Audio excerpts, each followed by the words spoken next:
बोले श्रीमन नारायण भगवान की जय। कार्तिक माहात्म्य। स्कंद पुराण के अनुसार कार्तिक मास की श्रेष्ठता तथा उसमें करने योग्य स्नान दान, भगवत पूजन आदि धर्मों का महत्व।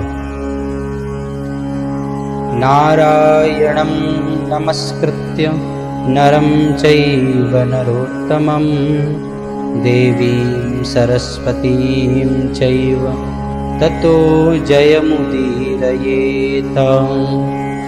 भगवान नारायण नरश्रेष्ठ नर तथा सरस्वती देवी को नमस्कार करके जय स्वरूप इतिहास पुराण का पाठ करना चाहिए। ऋषि बोले, सूत जी, हम लोग कार्तिक मास का महात्म्य सुनना चाहते हैं। सूत जी बोले, ऋषियों, तुमने मुझसे जो प्रश्न किया है उसी को ब्रह्मपुत्र नारद जी ने जगत गुरु ब्रह्मा से इस प्रकार पूछा था। पितामह, मासों में सर्वश्रेष्ठ मास, देवताओं में सर्वोत्तम देवता और तीर्थों में विशिष्ट तीर्थ कौन सा है, यह बताइए। ब्रह्मा जी बोले, मासों में कार्तिक श्रेष्ठ है, देवताओं में भगवान नारायण विष्णु श्रेष्ठ हैं और तीर्थों में नारायण तीर्थ बद्रिकाश्रम बद्रीनाथ श्रेष्ठ हैं। ये तीनों कलयुग में अत्यंत दुर्लभ हैं। इतना कहकर ब्रह्मा जी ने भगवान राधा कृष्ण का स्मरण किया और पुनः नारद जी से कहा, बेटा, तुमने समस्त लोगों का उद्धार करने के लिए यह बहुत अच्छा प्रश्न किया है। मैं कार्तिक का महात्म्य कहता हूँ। कार्तिक मास भगवान विष्णु को सदा ही प्रिय है। कार्तिक में भगवान विष्णु के उद्देश्य से जो कुछ पुण्य किया जाता है उसका नाश में नहीं देखता। नारद, यह मनुष्य योनि दुर्लभ है। इसे पाकर मनुष्य अपने को इस प्रकार रखें कि उसे पुनः नीचे न गिरना पड़े। कार्तिक सब मासों में उत्तम है। यह पुण्यमय वस्तुओं में सबसे अधिक पुण्यतम और पावन पदार्थों में सबसे अधिक पावन है। इस महीने में 33 देवता मनुष्य के सन्निकट हो जाते हैं और इसमें किए हुए स्नान, दान, भोजन, व्रत, तिल, धेनु, सुवर्ण, रजत, भूमि, वस्त्र आदि के दानों को विधि पूर्वक ग्रहण करते हैं। कार्तिक में जो कुछ भी दिया जाता है, जो भी तप किया जाता है, उसे सर्वशक्तिमान भगवान विष्णु ने अक्षय फल देने वाला बतलाया है। उसे अक्षय कर दिया जाता है। भगवान विष्णु के उद्देश्य मनुष्य कार्तिक में जो कुछ भी दान देता है उसे वह अक्षय रूप में प्राप्त करता है। उस समय अन्नदान का महत्व अधिक है। उससे पापों का सर्वथा नाश हो जाता है। जो कार्तिक मास प्राप्त हुआ देख पराए अन्न को सर्वथा त्याग देता है वह अतिकृच्छ यज्ञ का फल प्राप्त करता है। कार्तिक मास के समान कोई मास नहीं है, सतयुग के समान कोई युग नहीं है और वेदों के समान कोई शास्त्र नहीं है और गंगा जी के समान दूसरा कोई तीर्थ नहीं है।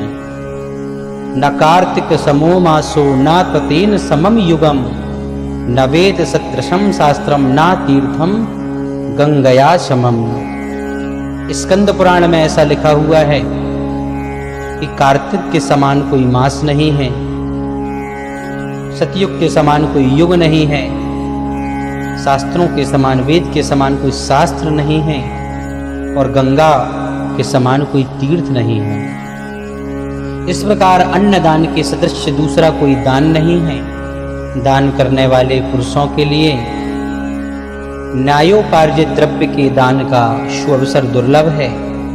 उसका भी तीर्थ में दान किया जाना और भी दुर्लभ है। मुनि श्रेष्ठ पाप से डरने वाले मनुष्यों को कार्तिक मास में शालिग्राम शिला का पूजन और भगवान वासुदेव स्मरण अवश्य करना चाहिए। दान आदि करने में असमर्थ मनुष्य प्रतिदिन प्रसन्नता पूर्वक नियम से भगवान नामों का स्मरण करें। कार्तिक में भगवान विष्णु की प्रसन्नता के लिए विष्णु मंदिर अथवा शिव मंदिरों में रात को जागरण करें। शिव और विष्णु के मंदिर ना हो तो किसी भी देवता के मंदिर में जागरण करें। यदि दुर्गम वन में स्थित हो या विपत्ति में पड़ा हो तो पीपल के वृक्ष की जड़ में अथवा तुलसी के वनों में जागरण करें। भगवान विष्णु के समीप उन्हीं के नामों और लीला कथाओं का गायन करें।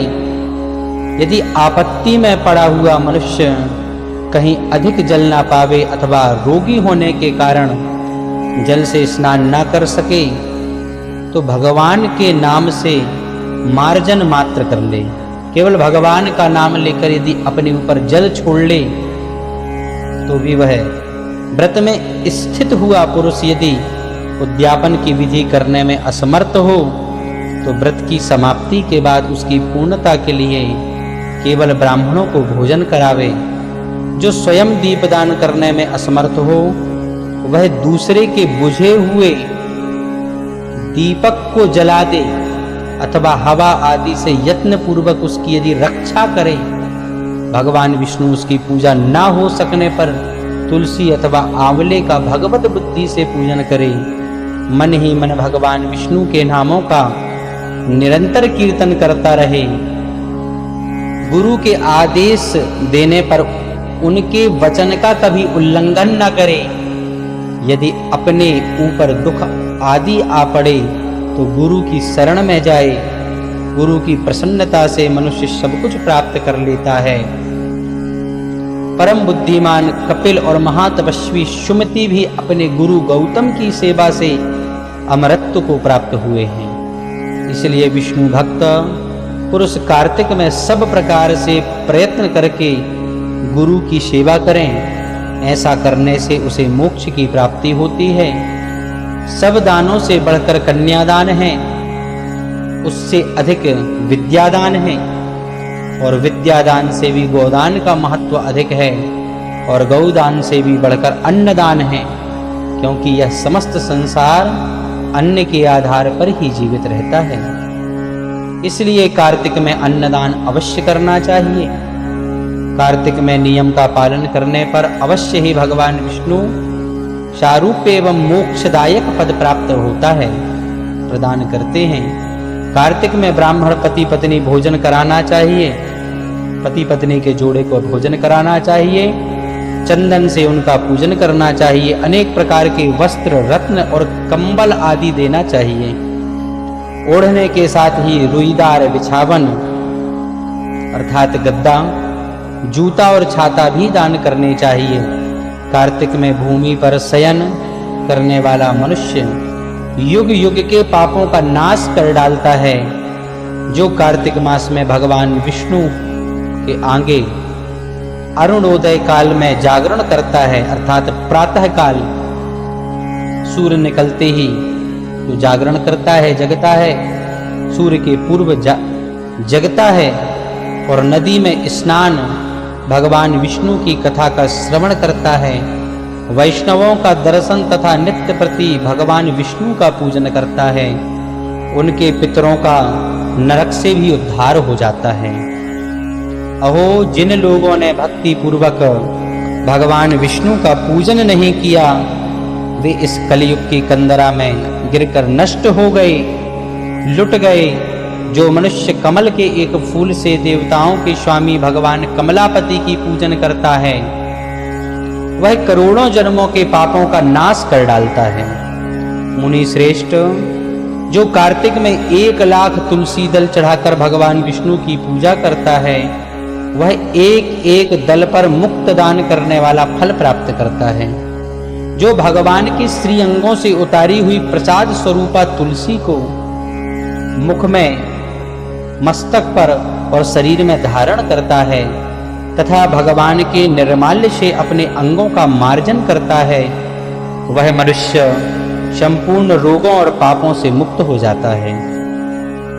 भगवत पूजन संबंधी प्रसाद स्वरूप शंख का जल, भगवान की भक्ति, निर्माल्य, पुष्प आदि चरणोदक, चंदन और धूप ब्रह्म हत्या का नाश करने वाले हैं। नारद कार्तिक मास में प्रातः काल स्नान करें और प्रतिदिन अपनी शक्ति के अनुसार ब्राह्मणों को अन्न दान दें, क्योंकि शव दानों में अन्नदान ही सबसे श्रेष्ठ बढ़कर है। अंत में ही मनुष्य जन्म लेता है, अन्न से ही मनुष्य जन्म लेता है और अन्न से ही बढ़ता है। अन्न को समस्त प्राणियों का प्राण माना गया है। अन्नदान करने वाला मनुष्य संसार में सब कुछ देने वाला और संपूर्ण यज्ञों का अनुष्ठान करने वाला है। पूर्व काल में सत्यकेतु ब्राह्मण ने केवल अन्नदान से सब पुण्यों का फल पाकर परम दुर्लभ मोक्ष को प्राप्त कर लिया था। कार्तिक मास में अनेक प्रकार के दान देकर भी यदि मनुष्य भगवान का चिंतन नहीं करता तो वे दान उसे कभी पवित्र नहीं करते। भगवान नाम स्मरण की महिमा का वर्णन मैं भी नहीं कर सकता। गोविंद गोविंद हरे मुरारे, गोविंद गोविंद मुकुंद कृष्णा, गोविंद गोविंद रथांग पाणे, गोविंद दामोदर माधवेति। इस प्रकार प्रतिदिन कीर्तन करें। नित्य प्रति भागवत के आधे श्लोक या चौथाई श्लोक का भी कीर्तन में श्रद्धा और भक्ति के साथ अवश्य पाठ करें। जिन्होंने भागवत पुराण का श्रवण नहीं किया, पुराण पुरुष भगवान नारायण की आराधना नहीं की और ब्राह्मणों के मुख रूपी अग्नि में अन्न की आहुति नहीं दी, उन मनुष्यों का जन्म व्यर्थ ही गया। देवर्षि, जो मनुष्य कार्तिक मास में प्रतिदिन गीता का पाठ करता है, उसे पुण्य फल का वर्णन करने की शक्ति भी मुझ में नहीं है। गीता के समान कोई शास्त्र ना तो हुआ है और ना होगा। एकमात्र गीता ही सदा सब पापों को हरने वाली और मोक्ष देने वाली है। कार्तिके मासी विप्रेन्द्रा यस्तु गीतां पठेन्नरः तस्य पुण्यफलं वक्तुं मम शक्तिर्न विद्यते। गीतायास्तु समं शास्त्रं न भूतं न भविष्यति, सर्वपापहरा नित्यं गीतैका मोक्षदायिनी। यह भी स्कंद पुराण में लिखा हुआ है कि गीता के एक अध्याय का पाठ करने से मनुष्य घोर नरक से मुक्त हो जाते हैं। जैसे जड़ ब्राह्मण मुक्त हो गया था, 7 समुद्रों की पृथ्वी का दान करने से जो फल प्राप्त होता है, शालिग्राम शिला के दान करने से मनुष्य उसी फल को पा लेता है। अतः कार्तिक मास में स्नान तथा दान पूर्वक शालिग्राम शिला का दान अवश्य करना चाहिए। इस प्रकार यह कार्तिक मास का महात्म्य बतलाया गया है। इसे श्रवण करने से और इस प्रकार का नियम का पालन करने से भगवान नारायण की विशेष कृपा प्राप्त होती है। बोले श्रीमन नारायण भगवान की जय।